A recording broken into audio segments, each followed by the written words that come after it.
തെറ്റുകളിൽ വെച്ച് ഏറ്റവും വലിയ തെറ്റ്, വൻപാപങ്ങളിൽ വെച്ച് ഏറ്റവും വലിയ വൻപാപം മിൻ ഖത്ലിൻ നഫ്സ്, കൊലയേക്കാൾ, വൽ അഖ്ദിൽ അംവാൽ, ധനം കൊള്ളയടിക്കുന്നതിനേക്കാൾ, വസ്സിന വസ്സരിക, മോഷണം, വ്യഭിചാരം, ഇതിനേക്കാളുമൊക്കെ മാരകമായ തെറ്റാണ് ഒരാൾ നമസ്കാരം ഉപേക്ഷിക്കുക എന്ന് പറഞ്ഞാൽ. അത്ര ഗൗരവവും അത്ര പ്രാധാന്യവും യഥാർത്ഥത്തിൽ അതിനുണ്ട്. എത്ര ലാഘവത്വത്തോടു കൂടെയാണ് പലപ്പോഴും നമസ്കാരത്തെക്കുറിച്ച് ആളുകൾ പറയുന്നത്.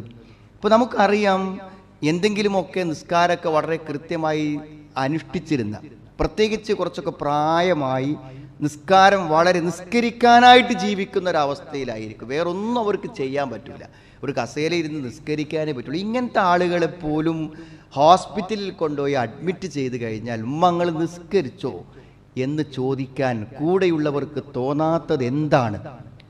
നാം ഗൗരവത്തോടെ ചിന്തിക്കേണ്ടത്. പ്രത്യേകിച്ചും നമ്മുടെ അവസാനം വെച്ചാണ് അള്ളാഹു പരലോകത്തെ നമ്മളെ വിലയിരുത്തുക. ഒരാൾ 50 കൊല്ലം നന്നായി ജീവിച്ച് 10 കൊല്ലം മോശമായി ജീവിച്ച് ആ 10 കൊല്ലത്തതാണ് പരിഗണിക്കുക. മരിക്കുന്ന സമയത്ത് നമസ്കരിക്കാത്തവരായി മരിച്ചു പോകുന്ന എത്ര പേരുണ്ട് നമ്മുടെ ഇടയിൽ. നല്ല ഈമാനും ഇസ്ലാമുള്ള ആളുകൾ നോക്കി നിന്ന് വെള്ളം കൊടുത്ത് മരിപ്പിക്കുന്നവരോട് നിസ്കരിച്ചോ എന്നൊരു ചോദ്യം ചോദിക്കാത്തത് അതിൻ്റെ ഗൗരവവും അതിൻ്റെ മഹത്വവും അറിയാത്തത് കൊണ്ട് തന്നെയാണ്.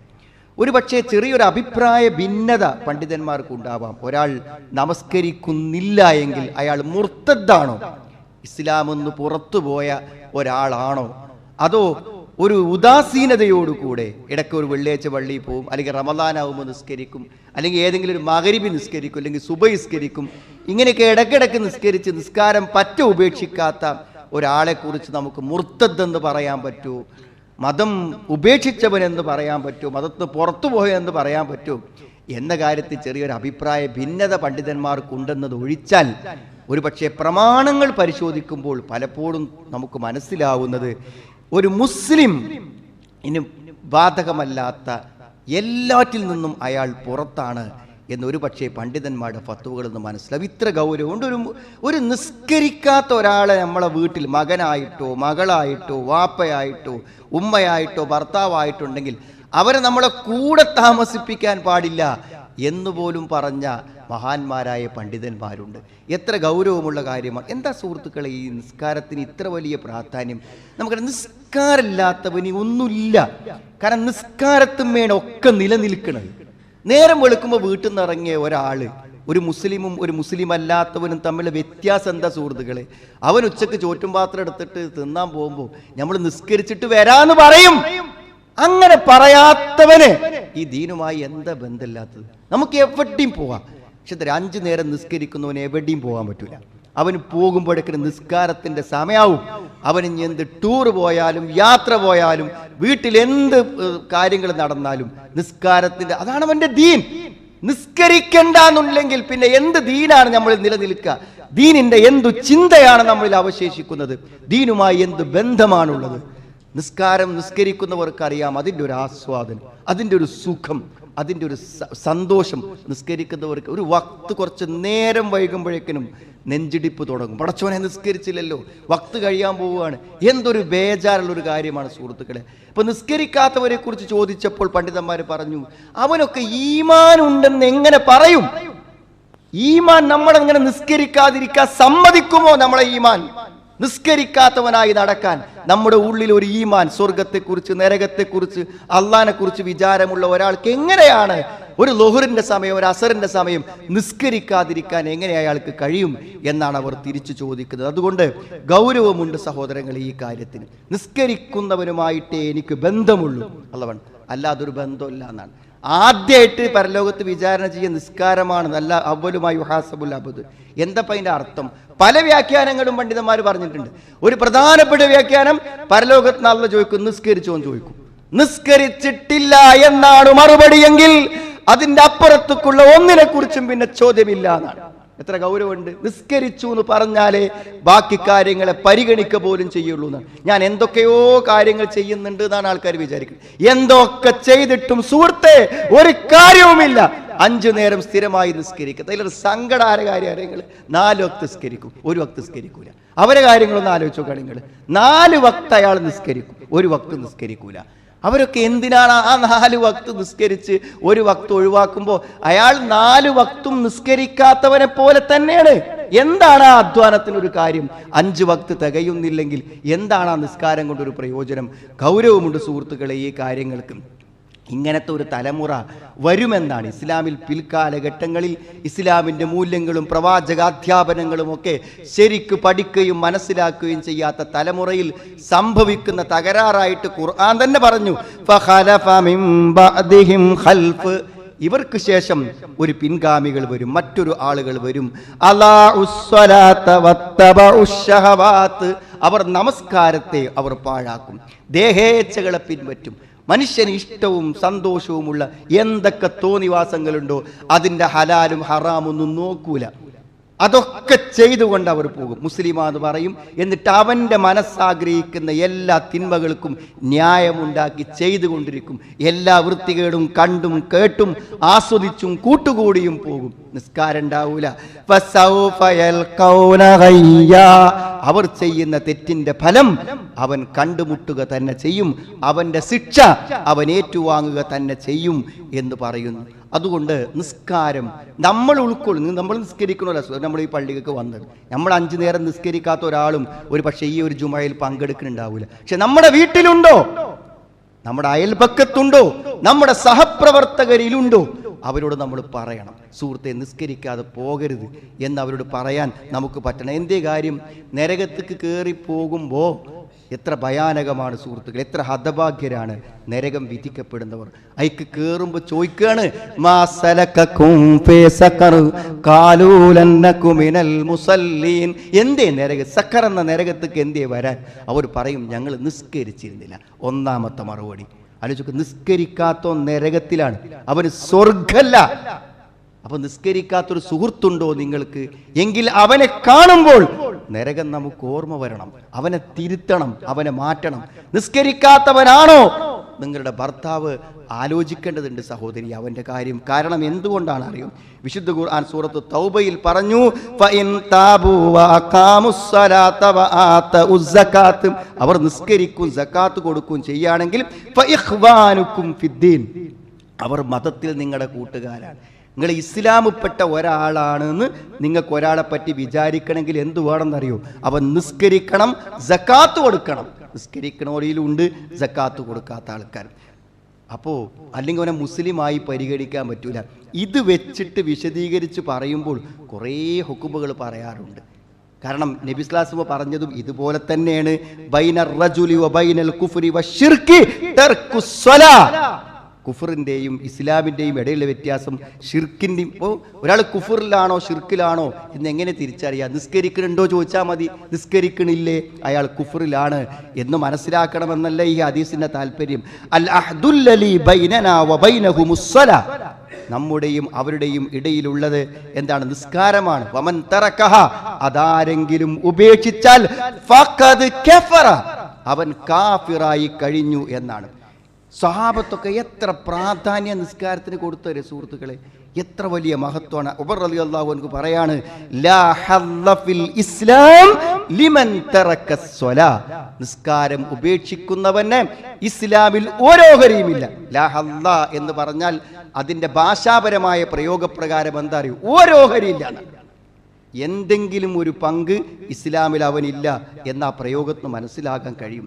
അതേപോലെ തന്നെ നബിന്റെ സ്വഹാബത്തിനെ കുറിച്ച് പറയുന്നു, ലാ യറൗന ശൈഅൻ മിനൽ അഅ്മാൽ, പ്രവർത്തനങ്ങളിൽ നിന്നും അവരൊന്നിനെയും കണ്ടിരുന്നില്ല. നിസ്കാരം ഒഴിവാക്കുകയാണെങ്കിലാണ് കാഫിറാകുക. കാഫിറാകുന്നതിനുള്ള ഏറ്റവും പ്രധാനപ്പെട്ട കാര്യം നിസ്കാരം ഒഴിവാക്കലാണെന്നായിരുന്നു സഹാബത്ത് കണ്ടിരുന്നതെന്നാണ്. അപ്പോൾ സുഹൃത്തുക്കളെ, ഇസ്ലാമെന്ന് പുറത്ത് പോകുന്നു പറഞ്ഞാൽ ഒന്ന് ആലോചിച്ച് നോക്കുക നിങ്ങൾ. ഒന്ന്, അയാൾക്കൊരു മുസ്ലിം പെണ്ണിനെ വിവാഹം കഴിച്ചു കൊടുക്കാൻ പറ്റില്ല. നമ്മുടെ മകളെ നിസ്കരിക്കാത്ത ഒരാൾക്ക് കല്യാണം കഴിച്ചു കൊടുത്താൽ ആ വിവാഹം എന്താവൂല? സാധു ആവൂല. അത്ര കൃത്യമാണ്. കാരണം ഈ മദീനയിലേക്ക് ഹിജ്റ പോയിട്ടുള്ള വിശ്വാസിനികളായ സ്ത്രീകളെ കുറിച്ച് പറയുമ്പോൾ ഖുർആൻ പറയുന്നുണ്ട്, ഫഇൻ അലിംതുമൂഹുന്ന മുഅ്മിനാത്ത് ഫലാ തർജിഊഹുന്ന ഇലൽ കുഫാർ, മുഅ്മിനാത്തുകളാണ് അവര് എന്ന് നിങ്ങൾക്ക് മനസ്സിലായാൽ പിന്നെ നിങ്ങൾ എന്ത് ചെയ്യരുത്? അവരെ അവിടുന്ന് തിരിച്ചയക്കരുത്. കാഫിറുകളിലേക്ക് നിങ്ങൾ തിരിച്ചയക്കരുത്. ലാ ഹുന്ന ഹില്ലുൻ ലഹും വലാ ഹും യഹില്ലൂന ലഹുന്ന. ആ പുരുഷന്മാർക്ക് ഇവർ അനുവദനീയമല്ല, അവർക്ക് ഈ പുരുഷന്മാരും അനുവദനീയമല്ല എന്ന് പറഞ്ഞാൽ മുസ്ലിം അല്ലാത്ത ഒരാൾക്ക് ഒരു മുസ്ലിം സ്ത്രീയെ വിവാഹം കഴിച്ചു കൊടുക്കാൻ പറ്റില്ല. പണ്ഡിതന്മാർ പറഞ്ഞു, അഥവാ കല്യാണം കഴിച്ചു കൊടുത്തിട്ട് അവരൊന്നിച്ച് താമസിക്കുമ്പോഴാണ് നിസ്കരിക്കില്ല എന്ന് മനസ്സിലായതെങ്കിൽ സ്വാഭാവിക ത്വലാക്ക് സംഭവിക്കുന്നതാണ്. അവർ തമ്മിൽ സ്വാഭാവികമായി വിവാഹം, പിന്നെ അവർ തമ്മിലുള്ള ബന്ധം വ്യഭിചാരമായി പരിഗണിക്കപ്പെടും എന്നാണ്. ഇത്ര ഗൗരവമുണ്ട് സുഹൃത്തുക്കളെ ഈ വിഷയം. അതേപോലെ തന്നെ അയാൾ അറുത്ത് തിന്നാൻ പറ്റൂല. ഇത് 5-ാമത്തെ സൂറത്തിൽ 5-ാമത്തെ ആയത്തെടുത്ത് വായിച്ചു നോക്കുക. ക്രിസ്ത്യാനികളും ജൂതന്മാരും അറുത്തത് വരെ തിന്നാം എന്ന് പ്രത്യക്ഷമായ ആയത്തിൽ കാണാം. എന്നാലും നിസ്കരിക്കാത്തവൻ അറുത്ത് തിന്നാൻ പറ്റൂല എന്നാണ് ഇസ്ലാമിൻ്റെ പ്രമാണം. അപ്പം എത്ര ഗൗരവമുണ്ട്. നിസ്കരിക്കാത്ത ഒരാള് ആ പരിഗണന പോലും കാണാത്ത ഒരവസ്ഥ എത്ര ഗൗരവപരമാണ് എന്ന് ചിന്തിച്ചു നോക്കൂ സുഹൃത്തുക്കളെ. അതേപോലെ തന്നെ അനന്തരാവകാശം ലഭിക്കൂല. ലാ യരിതുൽ മുസ്ലിം അൽ കാഫിർ വലൽ കാഫിർ അൽ മുസ്ലിം. ഒരു കാഫിറിന് മുസ്ലിമിനെ അനന്തരക്കാൻ പറ്റില്ല. വാപ്പ കാഫിറാണെങ്കിൽ മകൻ അനന്തരാവകാശം കിട്ടൂല. മകൻ മുസ്ലിമാണ്, വാപ്പ കാഫിറാണെങ്കിൽ അനന്തരാവകാശം കിട്ടില്ല, തിരിച്ചും കിട്ടൂല. അപ്പം എന്ത് ചെയ്യാൻ പറ്റില്ല? ഇങ്ങനത്തെ ഒരാളെ അനന്തരാവകാശം എടുക്കാനോ കൊടുക്കാനോ പറ്റൂല എന്നുള്ളത് മാത്രമല്ല, അങ്ങനത്തെ ഒരാൾ നമസ്കരിച്ചാൽ, അങ്ങനത്തെ ഒരാൾ മരിച്ചാൽ അവന് ഏതെങ്കിലും ഒഴിഞ്ഞൊരു സ്ഥലത്ത് അവൻ മരിച്ച അതേ വസ്ത്രത്തിൽ അവനെ മറവ് ചെയ്യണം. ആ വസ്ത്രം അഴിക്കുകയോ കുളിപ്പിക്കുകയോ ഇസ്ലാമികമായ വസ്ത്രങ്ങൾ ധരിപ്പിക്കുകയോ ചെയ്യാവതല്ലാതെ. കാരണം ഫൈഖ്വാനുക്കും ഫിദ്ദീൻ, മുസ്ലിങ്ങളെ മറവ് ചെയ്യുന്നതിന്റെ കൂട്ടത്തിൽ അവന്റെ ഖബറുണ്ടാകാൻ പാടില്ല എന്നാണ്. അല്ല, മുസ്ലിങ്ങളെ മറവ് ചെയ്യുന്ന സ്ഥലത്ത് അവന്റെ ഖബറുണ്ടാകാൻ പറ്റൂല. ആ മയ്യിത്ത് ഒരിക്കലും നിസ്കാരമുള്ള മുസ്ലിമിന്റെ മുന്നിൽ വെക്കാൻ പാടില്ല എന്നാണ്. ആ മയ്യത്ത് കൊടുന്നിട്ട്, ആ നിസ്കരിക്കാത്തവൻ്റെ മയ്യത്ത് കൊടുന്നിട്ട് നിസ്കരിക്കുന്ന മുസ്ലിങ്ങളെ മുന്നിൽ വെച്ചിട്ട് ജനാസ നമസ്കരിക്കാൻ പാടില്ല എന്നാണ്. എത്ര ഗൗരവമുള്ള കാര്യങ്ങളാണ് സുഹൃത്തുക്കളെ. മാത്രമല്ല ഫിർഔൻ, ഹാമാൻ, ഖാറൂൻ പോലുള്ള ഏറ്റവും കൊടിയ കാഫിറുകളോടൊപ്പം തന്നെയാണ് നിസ്കരിക്കാത്തവൻ്റെ സ്ഥാനം നരകത്തിലെന്ന് പ്രത്യേകമായി പറഞ്ഞിട്ടുണ്ട്. മാത്രമല്ല, നിസ്കരിക്കാതെ മരണപ്പെട്ടു പോയ, നിസ്കാരത്തെ നിഷേധിച്ച, നിസ്കരിക്കാതെ പോയിട്ടുള്ള ഒരാൾക്ക് വേണ്ടി ഇസ്തിഗ്ഫാർ നടത്തുന്നത് പോലും ഈ വിധി പ്രകാരം പുറത്തൊടുക്കണേ പടച്ചോനെ എന്ന് പറയുന്നത് പോലും ശരിയല്ലെന്നാണ്. മാകാന ലിന്നബി വല്ലദീന ആമനു അൻ യസ്തഗ്ഫിറൂ ലിൽ മുശ്രികീൻ വലൗ കാനൂ ഉലി ഖുർബ മിൻ ബഅദി മാ തബയ്യന ലഹും അന്നഹും അസ്ഹാബുൽ ജഹീം. നരകത്തിൻ്റെ ആൾക്കാരാണെന്ന് ഉറപ്പായി കഴിഞ്ഞിട്ട് പിന്നെയും അവർക്ക് വേണ്ടി ഇസ്തിഗ്ഫാർ നേടാൻ വിശ്വാസികൾക്കോ പിന്നെ അതേപോലെ തന്നെ പ്രവാചകനോ പാടില്ല എന്നാണ്. കാരണം അത്ര വ്യക്തതയോടുകൂടി അവർ ഫൈഖ്വാനുക്കും ഫിദ്ദീൻ, മുസ്ലിങ്ങളിൽ പെടണമെങ്കിൽ നിസ്കരിക്കണം, കാഫിറും മുസ്ലിമും തമ്മിലുള്ള വ്യത്യാസം നിസ്കാരാണെന്നൊക്കെ പ്രമാണങ്ങൾ ഇത്ര വ്യക്തമായി പറയുമ്പോൾ സുഹൃത്തുക്കളെ, ഈ വിധികളൊക്കെ അവർക്ക് ബാധകമാകില്ലേ ഒന്ന് ആലോചിച്ച് നോക്കൂ നിങ്ങൾ. അതുകൊണ്ട് വളരെ ഗൗരവമുള്ള സംഗതിയാണ്. ഇന്നഹു മയ്യഅതി മുഅ്മിനൻ ഇന്നഹു മയ്യഅതി റബ്ബഹു മുജ്രിമൻ ഫഇന്ന ലഹു ജഹന്നം. കുറ്റവാളിയായിട്ട് ഒരാൾ അള്ളാഹിൻ്റെ അടുത്തേക്ക് ചെന്നാൽ നരകാണ്. എന്താ കുറ്റവാളി? ഏറ്റവും വലിയ കുറ്റം നിസ്കരിക്കാതിരിക്കൽ എന്നല്ലേ സുഹൃത്തുക്കളെ? വ്യഭിചാരത്തെക്കാളും മദ്യപാനത്തെക്കാളും കൊലയെക്കാളും വലിയ തെറ്റാണ് നിസ്കരിക്കാതിരിക്കൽ എന്ന് പറഞ്ഞാൽ. നിസ്കരിക്കാത്തവൻ എന്നല്ലേ ഏറ്റവും വലിയ കുറ്റവാളി. കുറ്റവാളിയായി അള്ളാഹുവിൻ്റെ അടുക്കൽ ചെന്നാൽ ഫഇന്ന ലഹു ജഹന്നം, അവന് നരകമുണ്ട്. ലാ യമൂതു ഫീഹാ വലാ യഹ്യാ, അതിലവൻ മരിക്കുകയുമില്ല ജീവിക്കുകയുമില്ല. ഫഅമ്മാ മൻ തഗാ വആസറൽ ഹയാത്തദ് ദുനിയാ ഫഇന്നൽ ജഹീമ ഹിയൽ മഅവാ. ദുനിയാവിൽ ഒരു കാര്യം മുടങ്ങാതെ ചെയ്തു. എല്ലാറ്റിനും നേരമുണ്ട്, എല്ലാറ്റിനും സമയമുണ്ട്, എല്ലാറ്റിനും പൈസ ഉണ്ട്. നിസ്കരിക്കാൻ മാത്രം നേരല്ല. ഓൻ ദുനിയാവിനാണോ പ്രാധാന്യം കൊടുത്തത്? ആഖിറത്തിനാണോ പ്രാധാന്യം കൊടുത്തത്? ആഖിറത്തിന് പ്രാധാന്യം കൊടുത്തവന് മാത്രമേ സ്വർഗമുള്ളൂ, അല്ലാത്തവർക്ക് നരകമുള്ളത്. ആഖിറത്തിന് എന്തെങ്കിലും പ്രാധാന്യമുണ്ടെങ്കിൽ നിസ്കാരം കഴിഞ്ഞിട്ടല്ലേ ബാക്കി കാര്യം ചെയ്യുള്ളൂ സുഹൃത്തുക്കളെ. ഈ ആയത്തുകളൊക്കെ അത്തരം ആളുകൾക്ക് കാപഢ്യമാണെന്ന്. നിസ്കരിക്കാൻ തയ്യാറല്ലാത്തവൻ്റെ മനസ്സിൽ അവൻ കപടവിശ്വാസിയാണ്. ഇദാ ഖാമു ഇല സ്വലാത്തി ഖാമു കുസാല, മടിയന്മാരായിട്ടേ മുനാഫിക്കുകൾ നിസ്കരിക്കാൻ നിൽക്കുള്ളൂ എന്നാണ്. ഒരു കാര്യം ഉറപ്പിച്ച് പറയാം, കഴിഞ്ഞൊരു ദിവസം ജീവിതത്തിൽ വരാവുന്ന പരീക്ഷണങ്ങൾ മുഴുവൻ വന്നൊരു ചെറുപ്പക്കാരൻ, ചെറിയ പ്രായക്കാരനാണ്. എന്താണ് അവൻ്റെ അവസ്ഥ? കോടികൾ കടം, എന്തൊക്കെ പ്രശ്നം. എന്താ സുഹൃത്തുക്കളെ? നിസ്കരിക്കാത്തവനൊരു ബർക്കത്തും കിട്ടൂല. അള്ളാഹുവിൻ്റെ റസൂൽ പറഞ്ഞു, നിസ്കരിക്കാത്തവർക്ക് ഒരു ബർക്കത്തും ഉണ്ടാവില്ല. എത്ര ഓടിയാലും കിതക്കല്ലാതെ ജീവിതത്തിലൊരു കുരുത്തം ഉണ്ടാവില്ല. വിവാഹ ജീവിതം കുരുത്താവൂല, നമ്മുടെ ജോലി കുരുത്താവൂല, ഒന്നും കുരുത്താവൂല.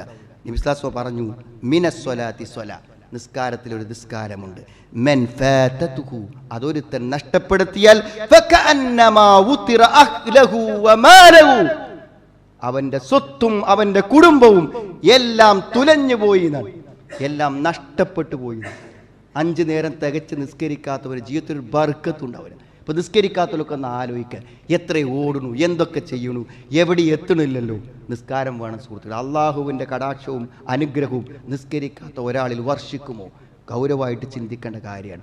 അതുകൊണ്ട് നിസ്കരിക്കുക. നിസ്കരിച്ചാൽ തെറ്റുകളൊക്കെ അള്ളാഹ് പുറത്തുതരും.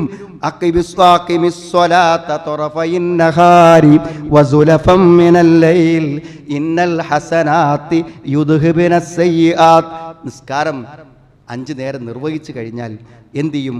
നന്മകൾ തിന്മകളെ മായ്ച്ചു കളയും. നാം ചെയ്ത തെറ്റൊക്കെ പുറത്തു പോവും. ഓരോ വക്ത് നിസ്കരിക്കാൻ വരുമ്പോഴും അവിടുന്ന് അങ്ങാടിയിൽ നിന്ന് ഇങ്ങോട്ട് നടന്ന് ജമാഅത്തിന് പോരുകയാണെങ്കിൽ സുഹൃത്തുക്കൾ ആലോചിച്ചൊക്കെ, നിങ്ങൾ എത്ര അടി നടക്കണം? ഓരോ അടിക്കും ഓരോ പാപം പോവുകയാണ്.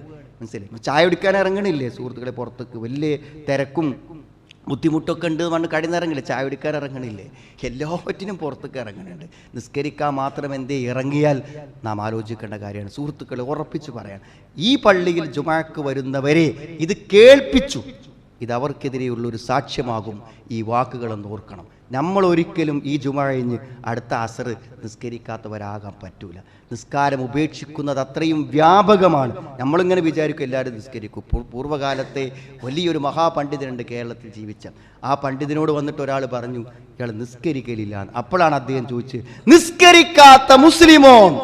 അങ്ങനത്തെ ഒരു കാലം ഉണ്ടായിരുന്നു, നിസ്കരിക്കാത്ത മുസ്ലിമോ എന്ന് ചോദിച്ചൊരു കാലം. ഇന്ന് സുഹൃത്തുക്കളെ അങ്ങനെ ചോദിക്കരുത്. നിസ്കരിക്കുന്നവരുടെ എണ്ണം വർദ്ധിച്ചെങ്കിലും നിസ്കരിക്കാത്തവരുണ്ട് നമ്മുടെ സമൂഹത്തിൽ എന്നറിയുമ്പോൾ വളരെ സങ്കടകരമാണ് ആ കാര്യം. അതുകൊണ്ട് കണ്ണടക്കുന്നതിന് മുമ്പ് നമുക്ക് ബോധ്യം വരേണ്ട കാര്യമാണത്. സ്വർഗം നഷ്ടപ്പെടുന്ന കാര്യമാണ്. ഇസ്ലാമിൽ നിന്നുള്ള നമ്മുടെ സ്ഥാനം നഷ്ടപ്പെടുന്ന കാര്യമാണ്. നമ്മുടെ വിവാഹ ബന്ധം പോലും ശരിയായി പോകാതിരിക്കുന്ന കാരണമാണ്. നമസ്കാരം ശരിയായി നിലനിർത്തുവാനും അത് ഭക്തിയോടെ നിർവഹിക്കുവാനും ശരിയായി അത് നിർവഹിച്ച് അതിൻ്റെ പ്രതിഫലം നേടുവാനും അള്ളാഹു നമുക്ക് എല്ലാവർക്കും തൗഫീഖ് പ്രദാനം ചെയ്യുക. അൽഹംദുലില്ലാഹ് ഹംദൻ കസീറൻ ത്വയ്യിബൻ മുബാറകൻ ഫീഹി വസല്ലല്ലാഹു അലാ മുഹമ്മദിൻ വഅലാ ആലിഹി വസ്വഹാബിഹി അജ്മഈൻ. അമ്മാ ബഅദ്. ഒരിക്കൽ കൂടെ അള്ളാഹുവിനെ സൂക്ഷിച്ച് ജീവിക്കണമെന്ന് എന്നെയും നിങ്ങളെയും ഞാൻ ഓർമ്മപ്പെടുത്തുകയാണ്. സഹോദരങ്ങളെ, ഇതിനോടനുബന്ധിച്ച് നമ്മൾ മനസ്സിലാക്കേണ്ട പ്രധാനപ്പെട്ട ഒരു കാര്യമാണ് ഈ നമസ്കാരം. നമ്മളുമായി ബന്ധപ്പെട്ട ആളുകൾ നിസ്കരിക്കുന്നുണ്ടോ ഇല്ലയോ എന്ന് നമ്മൾ ഉറപ്പ് വരുത്തണം. ഇന്നിപ്പോൾ ഒരു കാരണമാണ്, നമ്മൾ നിസ്കാരത്തിൻ്റെ പ്രാധാന്യം കേട്ടു, അപ്പോൾ ഇതുവരെ എന്തേ എന്നോട് പറയാമായിരുന്നു എന്ന ചോദ്യത്തിന് പ്രസക്തിയില്ല. ഇന്ന് എനിക്കതിൻ്റെ മഹത്വം ബോധ്യപ്പെട്ടു, അതുകൊണ്ട് ഞാൻ നിങ്ങളോട് പറയണു, നിസ്കരിക്കണം. നമ്മളുമായ പരിചയമുള്ളവരോട് നമ്മളത് പറയണം. മാത്രമല്ല, പലപ്പോഴും ശാരീരികമായ വൈകല്യങ്ങളുള്ള ആളുകൾ അവർക്ക് നിസ്കരിക്കേണ്ടതില്ല എന്നൊരു തോന്നൽ. സൂത്ര ഈ ബുദ്ധിയുണ്ടോ നിസ്കരിക്കണം. ബോധം നിലനിൽക്കുമ്പോൾ നിസ്കരിക്കണം. മുസ്ലിമാണോ നിസ്കരിക്കണം. അപ്പം എന്താ പറയുക, നമ്മൾ വല്ല ICUയിലോ അല്ലെങ്കിൽ വല്ല രോഗത്തിലോ കിടക്കുമ്പോഴേ നമുക്ക് ഓർമ്മ ഉണ്ടോ ഇല്ലേ എന്നൊന്നും ആൾക്കാർക്ക് അറിയില്ല.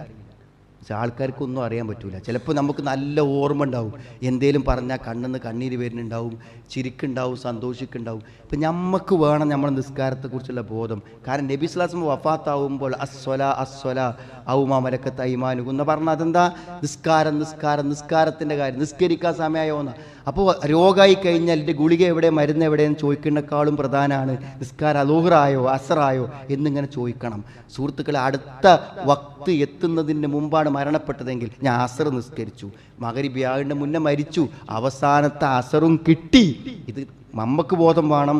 അതേപോലെ തന്നെ ഒപ്പം നിൽക്കുന്ന ആൾക്കാർക്ക് ബോധമുണ്ട്. ചോദിച്ചാൽ എന്തേലും ആവൂ? ചോദിച്ചാൽ ഒന്നും ആവൂല സുഹൃത്തുക്കളെ. രോഗിയായി കിടക്കോട് ചോദിക്കണം, എങ്ങനെ നിസ്കരിക്കുക?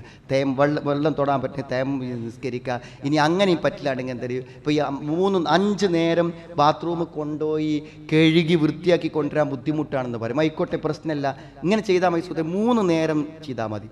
സുബഹി എന്തായാലും രാവിലെ എഴുന്നേറ്റ ഒന്ന് വൃത്തിയായി ഒന്ന് ക്ലീൻ ചെയ്തിട്ട് നമ്മൾ ആ രോഗിയെ എന്ത് ചെയ്യുക, സുബഹി നിസ്കരിപ്പിക്കുക. പിന്നെ അസർ ബാങ്ക് 3:20 നിങ്ങളൊരു 3 മണിക്ക് അയാളെ ഒന്ന് ബാത്റൂമിൽ കയറ്റിയൊക്കെ റെഡിയാക്കിയാൽ അയാൾക്ക് അപ്പം അസർ സ്ലോ നിസ്കരിക്കാം. അത് കഴിയുമ്പോഴേക്കും അസർ ബാങ്ക് കൊടുക്കും, അപ്പോൾ അയാൾക്ക് അസർ നിസ്കരിക്കാം. ഒറ്റ ക്ലീനിങ് കൊണ്ട് 2 എണ്ണം കിട്ടി. അത് കഴിഞ്ഞ് മഗ്‌രിബിൻ്റെ സമയം അവസാനിക്കാൻ സമയത്ത് അയാളൊന്നും കൂടി ക്ലീൻ ചെയ്യുക. എന്നാൽ എന്ത് ചെയ്യും, മഗ്‌രിബ് അയാൾ നിസ്കരിക്കും. ഇശാ വരെ മഗ്‌രിബിന് സമയമുണ്ട്. മഗ്‌രിബ് കഴിഞ്ഞ് അയാൾ അവിടെ കുളിപ്പിച്ച് അയാൾ മഗ്‌രിബ് നിസ്കരിച്ച് കഴിയുമ്പോഴേക്കിന് ബാങ്ക് കൊടുക്കും. അപ്പോൾ അയാൾക്ക് ഇശാ നിസ്കരിക്കാം. 3 നേരം ക്ലീൻ ചെയ്താൽ പറ്റും. ക്ലീൻ ചെയ്യേണ്ടി വരുമെന്ന് വിചാരിച്ചു മാത്രം നിസ്കാരം ഒഴിവാക്കുന്ന രോഗികൾ എത്രയാണ് സമൂഹത്തിൽ. ഇപ്പോൾ രോഗം കാണാൻ പഠിച്ചിട്ട് നിസ്കരിക്കലുണ്ടോ വെച്ചാൽ നിസ്കാരം നടക്കൂല, കാരണം ഈ ബാത്റൂമിൽ കൊണ്ടുവരലും നടക്കൂല എന്ന് പറഞ്ഞിട്ട് നിസ്കാരം ഒരു പ്രശ്നമില്ലാത്ത ആൾ, നല്ല ബോധവും നല്ല ചിന്തയുള്ള ആളുകൾ. അതുകൊണ്ട് സുഹൃത്തുക്കളെ, നമ്മൾ ഇടപെടണം അത്തരം ആളുകൾ നിസ്കരിക്കുന്നുണ്ട്. കാരണം അവരുടെ അവസാന നാളുകൾ ഒരു കാഫിറായി ഇസ്ലാമിലെ അംഗമല്ലാതെ വഫായത്തായി പോകുന്ന ഒരു അവസ്ഥ നമ്മൾ ആലോചിച്ച് നോക്കൂ നിങ്ങൾ. ഇതിൻ്റെ പ്രാധാന്യം ആളുകൾക്ക് അറിയാഞ്ഞിട്ട് തന്നെയാണ്. കേൾപ്പിക്കണം സുഹൃത്തുക്കളെ, മനസ്സിലാക്കി കൊടുക്കണം. നിസ്കാരം അത്രയും പൂർവികന്മാരെല്ലാവരും നിർവഹിച്ച, മക്കളും കുട്ടികളും നിസ്കരിക്കണമാകണമെന്ന് ഇബ്രാഹിം നബി അലൈഹി സ്വലാം പ്രാർത്ഥിച്ചു. സുഹൃത്തുക്കളെ, എല്ലാ പ്രവാചകന്മാരും അത് പാലിച്ചതാണ്. കാലിൽ നീര് കൊട്ടുവോളം നമസ്കരിച്ച മാതൃകയാണ് നബി സാസിമിൻ്റെ മാതൃക. ഒരു വക്ത് പോലും ജമാഅത്ത് നഷ്ടപ്പെടാത്ത ചരിത്രമാണ് സ്വഹാബത്തിൻ്റെ ചരിത്രം. അതുകൊണ്ട് നമസ്കാരത്തിൻ്റെ ഗാംഭീര്യം, നമസ്കാരത്തിൻ്റെ ഗൗരവം ഉൾക്കൊണ്ടുകൊണ്ട് പ്രവർത്തിക്കാൻ നമുക്കും നമ്മുടെ ബന്ധുക്കൾക്കും ആവണം. നമ്മുടെ സുഹൃത്തുക്കളെ നിങ്ങൾ നിസ്കരിപ്പിക്കണം, അതിനവരെ പ്രേരിപ്പിക്കണം. തീർച്ചയായും അതിൽ അവസരങ്ങൾ, ഈ ഹുതുബകളൊക്കെ നമുക്ക് വാട്സപ്പിലും കാര്യങ്ങളിലൊക്കെ കിട്ടും. അത് നമ്മൾ കണ്ടുപിടിച്ച് അവർക്ക് എത്തിച്ച് കേൾപ്പിക്കാൻ നമ്മൾ പരിശ്രമിക്കണം സുഹൃത്തുക്കളെ. നമുക്ക് പറഞ്ഞു കൊടുക്കാൻ കഴിയില്ലെങ്കിൽ ഇത്തരം സംസാരങ്ങളോ പ്രഭാഷണങ്ങളോ കേൾപ്പിച്ചിട്ടെങ്കിലും അവരെ ബോധ്യപ്പെടുത്തണം. നരകത്തുനിന്നാണ് അവൻ്റെ കൈ പിടിക്കുന്നത് എന്ന് മനസ്സ് പറയണം. നരകത്തുനിന്നാണ് എൻ്റെ ബൈക്കിൻ്റെ ബാക്കിലിരിക്കുന്ന എൻ്റെ കൂടെ ജോലി ചെയ്യുന്നവനെ നരകത്തുനിന്നാണ് ഞാൻ കൈ പിടിക്കുന്നതെന്ന് നമുക്ക് ബോധമുണ്ടെങ്കിൽ നമ്മളത് ചെയ്തിരിക്കും. നമസ്കരിക്കാനും നമസ്കാരം മറ്റുള്ളവരെ ബോധ്യപ്പെടുത്തുവാനും അതിൻ്റെ ഗൗരവം ഉൾക്കൊണ്ടുകൊണ്ട് ജീവിക്കാനും അള്ളാഹു നമുക്ക് എല്ലാവർക്കും തൗഫീക്ക് പ്രദാനം ചെയ്യുമാറാവട്ടെ. അള്ളാഹു ഞങ്ങളിന്ന് വന്നുപോയ തെറ്റുകളെ ഞങ്ങൾക്ക് പുറത്തു മാപ്പാക്കി തരണമേ. അറിവില്ലായ്മ മൂലം ആർക്കെങ്കിലും നമസ്കാരങ്ങൾ നഷ്ടപ്പെട്ടു പോയിട്ടുണ്ടെങ്കിൽ അതാരംഭിക്കുവാനും അതിൽ കണിശതയോടെ മുന്നോട്ട് പോകാനുള്ള തൗഫീക്ക് ഞങ്ങൾക്ക് എല്ലാവർക്കും നീ പ്രദാനം ചെയ്യണമേ. അള്ളാഹുവേ, രോഗങ്ങളും ബുദ്ധിമുട്ടും ധാരാളം ആളുകളുണ്ട്. നമ്മുടെ ഒരു സഹോദരൻ ഇന്ന് മരണപ്പെട്ടിട്ടുണ്ട്. നമ്മുടെ പള്ളികളിലും കാര്യങ്ങളിലൊക്കെ പങ്കെടുക്കുന്ന ഒരു സജീവരായിട്ടുള്ള ഒരു പ്രബോധകനാണ്. അത് ജനാസ കഴിഞ്ഞിട്ടില്ല എന്നാണ് ഞാൻ മനസ്സിലാക്കുന്നത്. ഏതായിരുന്നാലും നമ്മൾ അത്തരം ജനാസകളിലൊക്കെ പങ്കെടുക്കാൻ നമ്മൾ പ്രത്യേകം ശ്രദ്ധിക്കണം. വലിയ 2 ഖിറാത്ത്, 2 സ്വർണ്ണമലയുടെ പ്രതിഫലം കിട്ടുന്ന വലിയ പുണ്യങ്ങളാണ് ജനാസയിൽ പങ്കെടുക്കുന്നത്. തീർച്ചയായും അള്ളാഹു അദ്ദേഹത്തിൻ്റെ പാപങ്ങളെല്ലാം പുറത്ത് മാപ്പാക്കി കൊടുക്കുമാറാവട്ടെ. അള്ളാഹു അദ്ദേഹത്തിൻ്റെ ഖബറുകളെ നീ വിശാലമാക്കി കൊടുക്കണം റഹ്മാനെ. രോഗങ്ങളും ബുദ്ധിമുട്ടുകളും കൊണ്ട് വളരെ പ്രയാസപ്പെടുന്ന പലരും ഞങ്ങളുടെയൊക്കെ കൂടത്തിട്ടുണ്ട്. അള്ളാഹുവെ, അവർക്ക് നീ രോഗശമനം പ്രദാനം ചെയ്യണമേ. ആശ്വാസവും സമാധാനവും ബന്ധുക്കൾക്ക് നീ പ്രദാനം ചെയ്യണമേ റഹ്മാനെ. എല്ലാ പ്രതിസന്ധികളിൽ നിന്നും പ്രയാസങ്ങളിൽ ഞങ്ങൾ നീ കാത്തുരക്ഷിക്കണമേ റഹ്മാനെ. ഞങ്ങളുടെ ഇണകളിൽ നിന്ന് സന്താനങ്ങളിൽ ഞങ്ങൾക്ക് നീ കൺകുളിർമ പ്രദാനം ചെയ്യണമേ. അത് അല്ലാഹു മൗഫലിൽ മുഅ്മിനീന വൽ മുഅ്മിനാത്ത് റബ്ബന സ്രിഫ് അന്നാ അദാബ ജഹന്നം ഇന്ന അദാബഹാ കാന ഗറാമ ഇന്നഹാ സാഅത് മുസ്തഖറൻ വ മുഖാമ റബ്ബനാ ഹബ് ലനാ മിൻ അസ്വാജിനാ വ ദുർരിയാതിനാ ഖുറത അഅ്യുൻ വജഅൽനാ ലിൽ മുത്തഖീന ഇമാമ റബ്ബനാ തഖബ്ബൽ മിന്നാ ഇന്നക أنت السميع العليم وتب علينا إنك أنت التواب الرحيم ربنا آتنا في الدنيا حسنة وفي الآخرة حسنة وقنا عذاب النار والحمد لله.